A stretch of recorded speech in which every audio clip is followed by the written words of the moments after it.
Here we go mga pare ko, nandito na naman tayo sa panibagong pag-uusapan.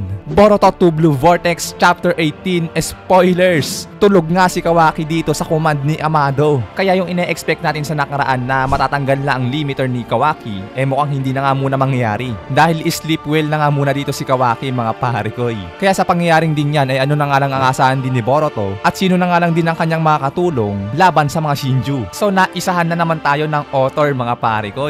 Kaya tara at atin nang alamin ng mga pangyayaring naganap dito sa Boruto 2 Blue Vortex Chapter 18 Spoilers. So bali nga ang cover page para sa chapter na ito ay si Kumaring Matsuri na siyang dating si Muigi. At ang chapter na ito ay nagsimula nga kay Sumire na pumasok sa laboratorio ni Amado na kung saan ay nakita niya nga dito si Kawaki na inangat si Amado at dinikdik sa pader. So bali pala itong spoilers natin ngayon isang klase ng text spoilers. Chapter starts with Sumire entering Amado's lab where she sees Kawaki pinning Amado in the wall. So nakita nga daw ni Sumire na idinikdik at binangga sa pader ni Kawaki itong si Amado. At ang kasunod na nangyari sinasabi nga dito, Sumire is surprised shouting Kawaki. He is talking wanting his limiters lifted I guess. Loosen the grip a little allowing Amado to breathe and talk but then activates the shutdown code so Kawaki fall asleep. So ayun nga guys, yung sinabi natin kanina, nakatulog na si Kawaki dito o ng shutdown sa pamamagitan ng code na command na ginawa ni Amado. So diba anong nangyari, dinikdik ni Kawaki si Amado sa wall o sa pader. Then syempre sa sobrang dikdik hindi nga makapagsalita dito si Amado. Nasa kabilang banda gusto nga pasagutin ni Kawaki si Amado, natanggalin nga daw nito ang kanyang limiter. Kaya ang nangyari, niluwagan ni Kawaki yung pagkakadikdik kay Amado at sa pagkakataon yun dun nga nakapagsalita si Amado at sinamantala ni Amado yon upang sabihin dito kay Kawaki na mag-shutdown ito o matulog. So yun nga guys yung nangyari. Halos same nga lang din doon sa ginawa ni Amado kay Delta. So diba ang ginawa niya rin kay Delta, isang command lang ni Amado na matulog ito. Natulog nga lang din ito. Shutdown command mga pare ko. So dahil nga sleep well na nga muna dito si Kawaki, matik guys na another problem na naman to para kay Boruto dahil sino na naman ang kanilang aasahan na magiging katulong laban sa mga Shinju. At ang kasunod na pangyayari dito mga pare ko dito nga sinasabi, we're back to Suna. So ibig sabihin, bumalik na nga ang eksena doon sa Sunagakure. Na sinasabi pa dito, Ryu, Sarada, and Mitsuki are heading to where Yodo and Araya are. But Ryu seems suspicious, so he activates his Iron Sun power. At heto na nga guys, ito na nga yung hindi inaasahang pangyayari. Yari. Nag-activate na nga daw kasi ng Iron Sun itong si Ryu. So ibig sabihin, nakatunog nga sa mga nangyayari itong si Ryu. At ang isa pang sinasabi dito, the page after the sneak peek is a little flashback when Muigi and Konohamaru were kids. This Matsuri is still blushing. So ibig sabihin guys, nagpakita uli ng isa pang flashback na patungkol nga kay Konohamaru at Muigi nung mga bata pa sila. Which is mukhang yun nga ang mga alaalang pumapasok dito sa isipan ni Matsuri. Then ang kasunod naman na sinasabi dito mga sir, Matsuri and Ryu were pretending to be nice, I think. They knew they were after the torn soul.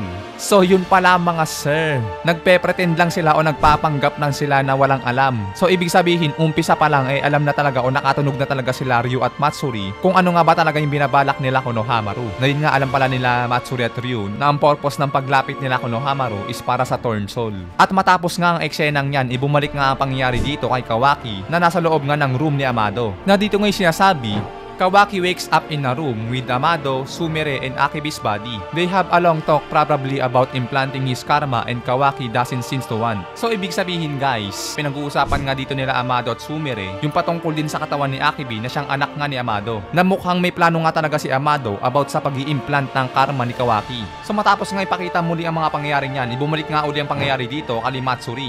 Matsuri stopped blushing suddenly. So yes, they were pretending. She attacks Konohamaru. Oh sir, yari. Matapos nga daw kiligin ni Matsuri dito, ang kasunod nga nun ay inatake na nga daw ni Matsuri si Konohamaru. Awit na naman tayo mga sir. Then sinasabi pa dyan, this Ryu takes out his torn soul as a bait. So ibig sabihin guys, inilabas daw ni Ryu yung kanyang torn soul para ipang bait o pang akit kay Sarada, Mitsuki, Araya at Yodo. Kaya ang sumunod na nangyari dito ay sinasabi, the torn soul is floating in the air. He seems to be using it as a bait. So this Yodo charges towards it and tries to grab it. So yun ang galing ng diskarte dito ni Ryu. Tinapon niya daw sa ere yung kanyang torn soul para lumabas ito sa kanilang mga kinatataguan upang ang mga ito ay makita ni Ryu. Kaya ayun, sakto nung nilabas ni Ryu yung kanyang torn soul, sumugod nga daw dito si Yodo para ito ay kunin. At kaya nga sa pangyayaring din yan, nang umatake nga si Yodo para kunin ang torn soul ni Ryu, ang kasunod nga na nangyari dito guys, heto na, sinasabi, Sarada, Mitsuki, Araya, Yodo all have iron suns on them.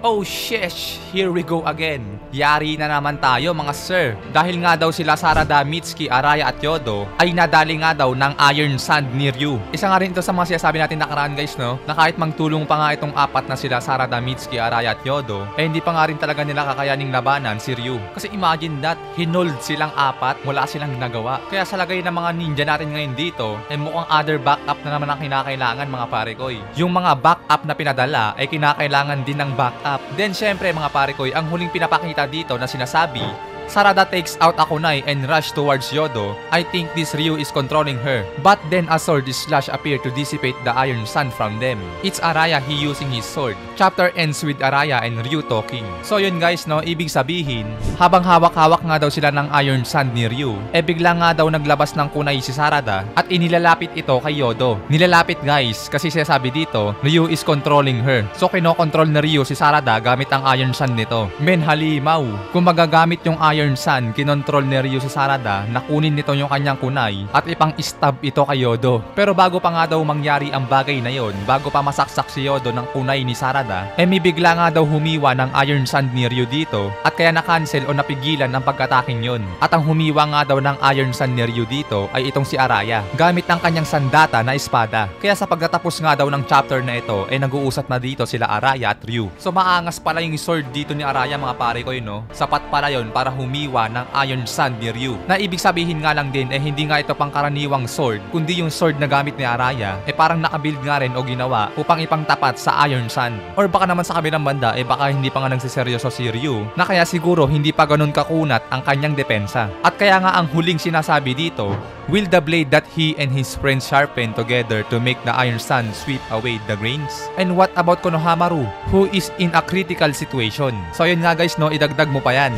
Nakalimutan natin si Konohamaru na nasa critical condition nga din siya. Bagamat hindi pa natin nakita kung ano nga ba yung pinaka nangyari kay Konohamaru dahil nga inatake na nga daw siya ni Matsuri. Kahit gayon pa man guys, kahit hindi pa natin nakita, alam naman natin na delikado nga talaga si Matsuri. Kaya asahan na natin na malalagay din sa critical condition dito si Konohamaru laban kay Matsuri. Kasi Kage Gaara nga, di ba? Bugbog sarado pa rin kay Matsuri. So what if pa kaya dito kay Konohamaru? Masabi natin na mas lalong delikado siya at mas lalong bugbog sarado siya kay Matsuri. Ngayon dun naman sa apat na sila Araya, Yodo, Mitsuki at Sarada, dahil nga hindi rin nila expected na alam na pala o natunugan na pala ni Ryu yung mga binabalak nila. Diyan guys, ang pinakamagandang gawin nila siguro, kapag nagawa silang pakawalan ni Araya gamit ang sandata nito, pag nakawala silang lahat, doon natin masabi guys na magiging magandang bakbakan yun. Lalo't nandyan naman kasi sila Araya na alam ang isa sa mga weakness ng ability ni Ryu. At kaya pag nag-teamwork sila, may chance nga sila na makatagal sa laban dito. O baka marahil kung sweswertihin, makuha pa nga nila ang turn soul nito. At hanggang dyan nga guys ang ating talakayan para dito sa Boruto 2 Blue Vortex Chapter 18 Spoilers. Abang-abang na lang para sa ating full review dito mga parekoy.